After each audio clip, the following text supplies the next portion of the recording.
the KMPH 10 o'clock news. Tonight, we'll tell you how the Valley's air is faring since yesterday's massive fire in southeast Fresno. Plus, a live update on the continuing battle with the blaze. Also, why the police response to the fire has the owners of the facility fuming. And in a KMPH exclusive, why last week's deadly crash near Raisin City may be headed to the courts. Those stories and a lot more on the 10 o'clock news now. This is the KMPH 10 o'clock news. Today was day 2 of a massive industrial fire that gutted a southeast Fresno recycling facility. And at this hour, firefighters are still battling what's left of the blaze.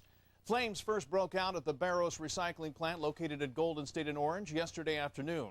Tonight, crews say it will be a while before they have the fire fully extinguished. Brandy Hitt begins our team coverage live in southeast Fresno with the latest developments. Brandy? In South Fresno, Brandy Hitt, the 10 o'clock news.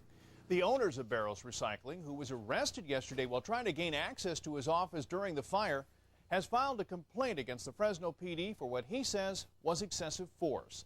He claims the officers mistreated him and some of his employees. Brendan Conway has more. In Fresno, Brendan Conway, the 10 o'clock news. Okay, let's recap now the latest information on the massive blaze. Employees of the recycling center, they say they first noticed the fire as they began to close up shop for the day. The fire spread quickly over some 4 acres of the facility, requiring the Fresno Fire Department to call for mutual aid from other departments. Plumes of smoke and downed power lines caused the closure of Highway 99 near Jensen Avenue for more than 3 hours. The blaze was contained late last night, but the heavy smoke continued to billow through this afternoon. Investigators are still not sure how the fire started, but they hope to have it extinguished by tomorrow or Monday. George Mason joins us now with more on how the smoke from the fire is affecting the area's air quality. George? Who should limit prolonged outdoor exertion. Eric? Okay, George, thanks so much. In other news, a 31-year-old Fresno man is in critical condition tonight after police say he crashed his vehicle in a field. Investigators say the accident happened about 9:45 last night on Alluvial east of Fowler in Clovis. A Clovis police officer who witnessed the crash says the driver lost control of his car, broke through a metal pole fence, and rolled the vehicle before being ejected. He says the car started burning the dry brush around it. The officer administered CPR to the driver until he could be transported to a hospital. Early indicators are the man was speeding, possibly 90 miles per hour, but there's no word if alcohol played a factor. Meanwhile, there's more fallout from a deadly crash that occurred earlier this week near Raisin City. On Wednesday evening, a woman was driving on Hayes Avenue with her children when their SUV hit a pool of water on the road. The woman lost control of the vehicle, it flipped several times, and she and the 3 children were killed. Now, an attorney representing the woman's husband says legal action may be forthcoming. Ryan Wells has more on why in this exclusive story. Ryan Wells, the 10 o'clock news. More than a dozen volunteers are working to raise money for a family that lost 2 young ones last week. This past Sunday, an 8-year-old boy and a 7-year-old girl were killed after 37-year-old Jess Ledesma drove his Ford Bronco into the Kings River. Investigators believe Ledesma may have been under the influence of alcohol at the time of the accident. Today, a car wash fundraiser was held in northeast Fresno to help the family pay any expenses. And they've been coming out. Some have sent donations if they don't have time for their car to be washed to support the family. If you would like to assist the family, you can donate to the Ledesma Fund at the Educational Employees Credit Union. The account number is 11352599, and it's listed under the name of Alec Ledesma. Rescue workers struggled to recover the bodies of a woman and 3 children whose car plunged into a raging river in northeastern California. The car went into the McCollum River in Amador County yesterday. Apparently, it submerged on its side on some rocks in the fast-moving water, making any rescue attempt extremely dangerous. Today, it took more than an hour to pull out the first child from the vehicle. Authorities say Joshua Julin and his brother were able to escape, but the Julin's 3-year-old daughter and 1-year-old son, along with his girlfriend and 2-year-old daughter, were all killed. Julin was arrested on suspicion of vehicular manslaughter after witnesses described seeing the car speeding on the narrow road along the river. 2 more bodies were found in the burned wreckage of a Los Angeles apartment building hit by a small plane yesterday. Officials are not sure if the bodies are passengers of the plane or residents of the apartment. The death toll is now at 4, and 7 people on the ground were also injured. Police are still searching for clues as to what caused the small private plane to nosedive into the 3-story building. The crash terrified residents of the predominantly Orthodox Jewish neighborhood, but officials say it appears to have been an accident and not an act of terrorism. The plane took off from the Santa Monica airport about 10 miles away. Okay, George Mason joins us once again with a quick check of tomorrow's weather. George? How are we doing today? Hey, I'm doing okay. And so was the weather. We'll be back with the 5-day forecast shortly. Eric? Looking forward to it, George. Thanks so much. Still to come here on the 10 o'clock news, KMPH unveils a very big giveaway. Also, we take another look at the past with this week's edition of Twists in Time.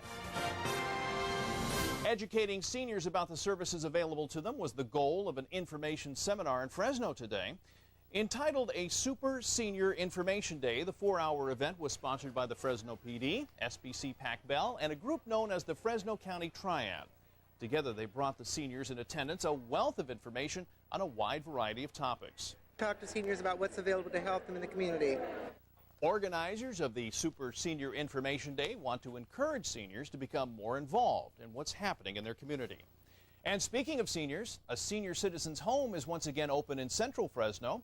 This afternoon, the Bellhaven Care Assisted Living Facility had its grand opening with a ribbon-cutting ceremony. City and county officials say the home is an important addition to the community. It's a really needed facility. Bellhaven Care is accepting applications right now for new residents. Someone who's got a permanent place right here is Dana Green. I'll take it. Hey, you know, that horse race, you called it, what'd you call it earlier today? A tease? A big tease. We're all ready to watch history there, and it doesn't Triple happen. Crown, and it blew up in our face. That's why it doesn't happen every year. Yeah. All those events later in sports. That's just too much stuff. We're going to have to expand the newscast. I think we have to. Yeah. All sports second half. Why not? Go Anaheim. I don't have the voice for it. Well, don't expect me to do it. We'll see you in a bit. Okay. Thanks so much. Still to come here on the 10 o'clock news. 2 more are dead this weekend as deadly violence continues to break out in Iraq. And a KMPH giveaway helps a Coalinga woman land 4 wheels of her very own.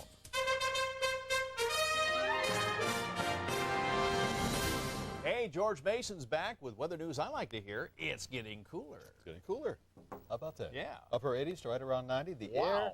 air, but the air is not clean. Once again, a spare the air day and unhealthful air quality for those who have an inclination to have a problem, asthma-sensitive groups.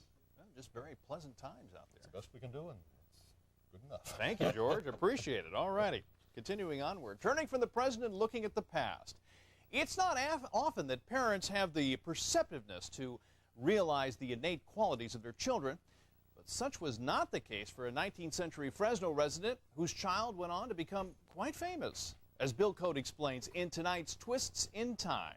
Now it's time for Dana Green. Just couldn't wait to get to No, sports, I'm anxious could to you? hear all this stuff. You got so much. A couple of champions, the whole state, right here in the valley. Congratulations to Yes. them. All right, thanks so much. George Mason straight ahead with your wake-up weather forecast. But first, KMPH Fox 26 helped a Coalinga woman win a prize of a lifetime. Finally tonight, a Coalinga woman got a new car today, and she got it for free. Christine Tinajero won a brand new 2003 Hyundai Accent from Selma Hyundai, thanks in part to KMPH Fox 26. Tinajero said she was stunned to win this morning's grand prize drawing. It's unbelievable. I can't believe this happened. It's too unreal. I've never won anything, actually, my whole life. The giveaway was part of KMPH's Get Your Hands on a Hyundai contest, which took place in April and May.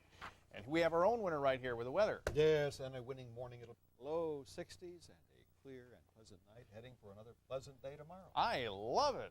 Let's keep it that way. Thanks so much, George. That about wraps it up for us this evening. We hope you'll join us again tomorrow night. In the meantime, have a pleasant evening. Good night.